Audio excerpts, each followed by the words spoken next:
This is Abe Friedtanzer from Awards Buzz. Very excited to be speaking with Hadas Yaron about Kugel. How are you, Hadas? I'm good, Abe. How are you? Good. We spoke a little under a year ago about We Were the Lucky Ones, and I was listening back to our conversation, and I had asked you about the difference between an Israeli TV production and an American TV production, but this is an Israeli production filming in Belgium, so I assume that there are other considerations there since it's in Europe. Yeah, I remember that. Uh, yeah, so what's the difference? I mean, this was an Israeli production set in Belgium, so it was kind of a mix. I think in the beginning we had a few days of kind of like getting, how do you say that? Like to getting to know each other, like the Belgian team and the Israeli team, because everybody's used to, it was really a mix and everybody's used to working in specific ways. I think the first week was kind of like to get acclimatized. How do you say that? Acclimated, yeah. Acclimated, yes. And then once we hit that spot, then it was great. It was a great combination. Not that the first week was terrible. It was just, I think, a lot of things that we we try to understand each other. Everyone's coming from their habits and ways of working together. Yeah. So, but it was great. I know you already played this character, but what did you know of this Antwerp Jewish community before this? Well, not much. I didn't know much, and I think we arrived, well, just like a few days before we started shooting, but we had the writer, the creator, the producer, they all had their time to come and visit Antwerp and get to know the community, the way it works, to kind of like do a research. We had a few days, so we had like a weekend to go to a dinner with a family and then go and meet some people the next day, but we didn't know much. So we basically took the weekend to kind of like speak with the people and figure things out. Yeah.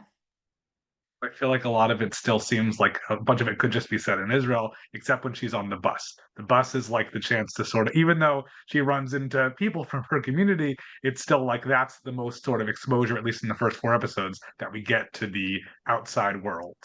Nachon. Yeah, that's true. Um, yeah, and you know the buses are, because this whole Kugel thing is going back in time and we're supposed to be in, what is it? I think 2011, 2012, something like that. So they actually found the tram that, because they already changed it in Belgium. So they found the specific, they went to the museum of the trams and they found the specific one so that we used the right one. But yeah, it's I think it's a closed community, but at the same time in Belgium, it felt like they are part of what's going on in the city and in the world, you know? They're not so excluded. That's how it felt for me. And how Yeah. do you think this Libi is different from the one you played on Shtisel? Do you think it's the same person, or it really sometimes feels like you're playing a different character? It's interesting because I think that the fun part was because we already had the character and the writer. I believe that when he wrote this show, he already had Libby in mind that he created, but at the same time, it's a Libby that after he created her met me. So then something new is happening. And so I think that when he wrote it, he already had my Libby in mind. So there was something easy about it because it just felt natural to be like, oh, this is Libby. This is what I did.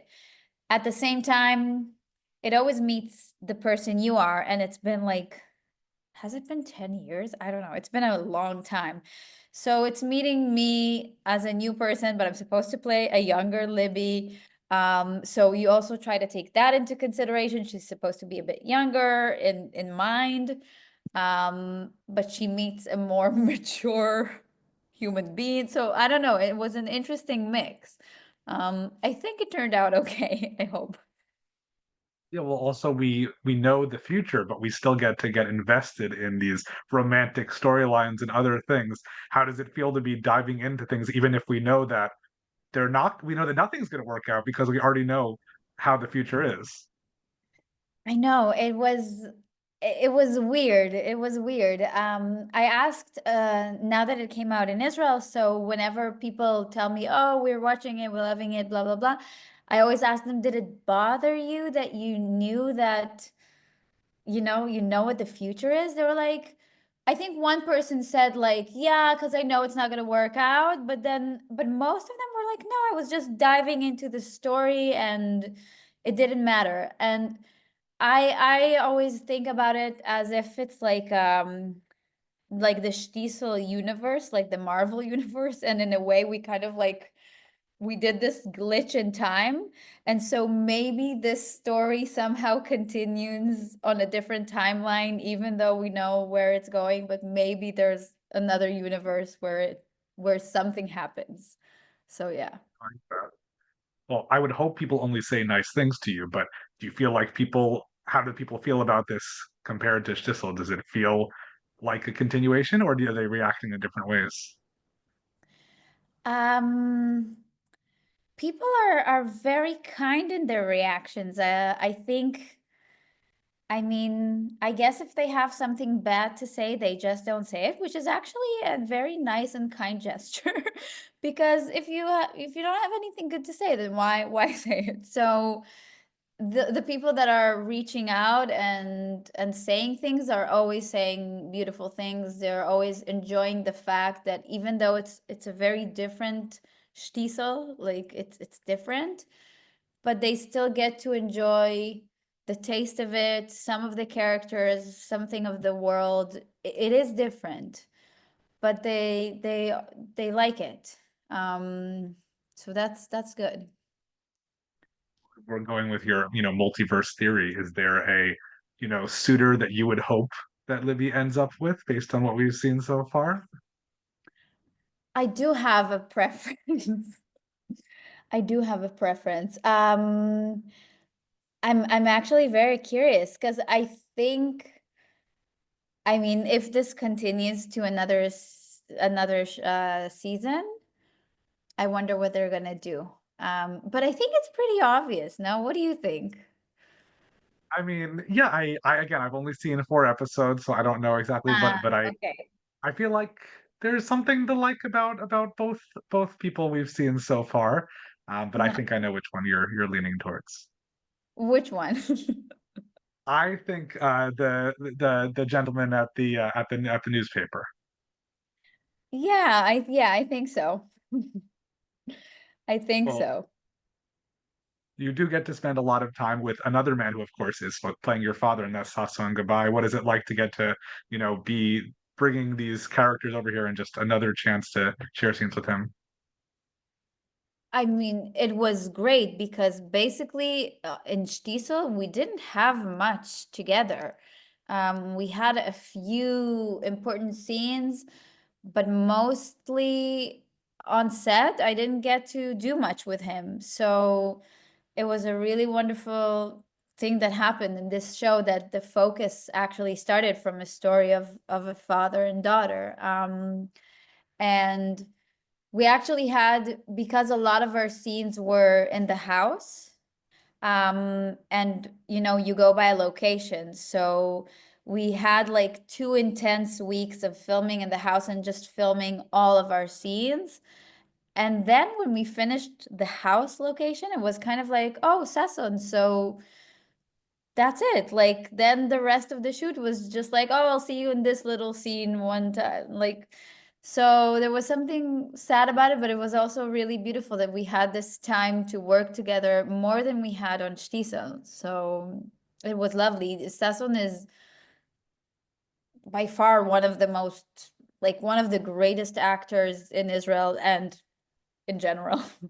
and he's also a very, very kind and sweet man. So that's always the best. You know, that's always great. Yeah. We talked in our last conversation about Fill the Void. I know you were also in Felix and Mayura. What is it like to step back into this religious world as an actress? Um, Also in a way very, very natural, also because it's a character I know, it's a world I know, so it just feels natural. And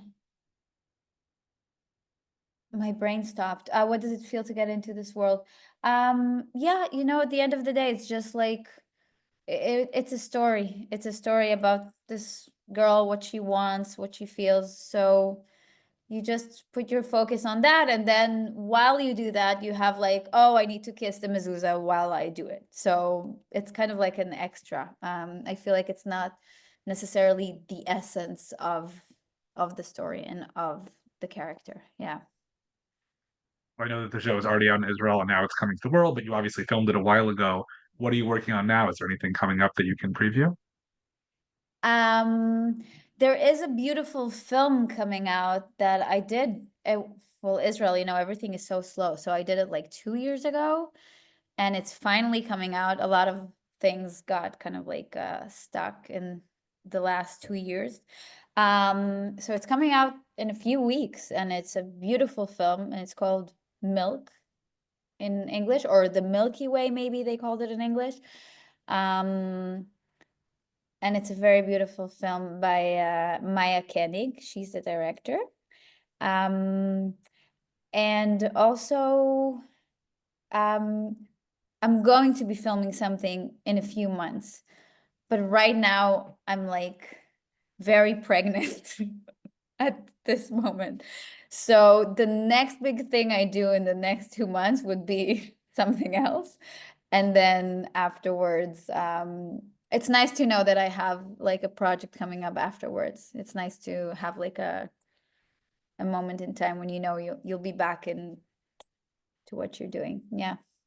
Absolutely. And I had But asked you what you watch were, please. Milk, it's good. Sorry. Okay, yeah, absolutely. I had asked you what you were watching, and you said you were busy filming, so you had seen Mr. and Mrs. Smith, but hadn't really had a chance to see too much. So Oh. anything film or TV wise in the past year that's really hit you and left a memory? Well, I'm just watching the second season of Severance that I waited for a very long time. Um, and it's incredible, of course. It's I think it's one of my favorite shows.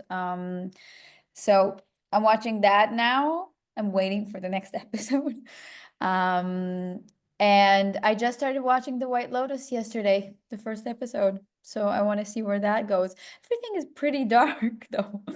But those are the things I've been watching lately. And also I just finished a nice Israeli TV show that went on Netflix. I think in Hebrew, in English it's called Six Zeros. Oh, no, Six Figures, Seven Figures on Netflix. Do you know that? It's like about a group of people that won the lottery, and they have to take this workshop to get the money, to kind of like talk about like what it's going to be like when they get the money. And it's a really, really good show. So that's nice. Yeah. We'll seek it out. Thank you for the recommendation. Yeah. And I hope that looking forward to everyone seeing Google here. Hopefully, have news about a second season and the multiverse thing you suggested, where we just it's a surprise that everything does change. And wish you plenty of luck in the future and Basha Tova. Toda rabba, Abe. Thank you so much.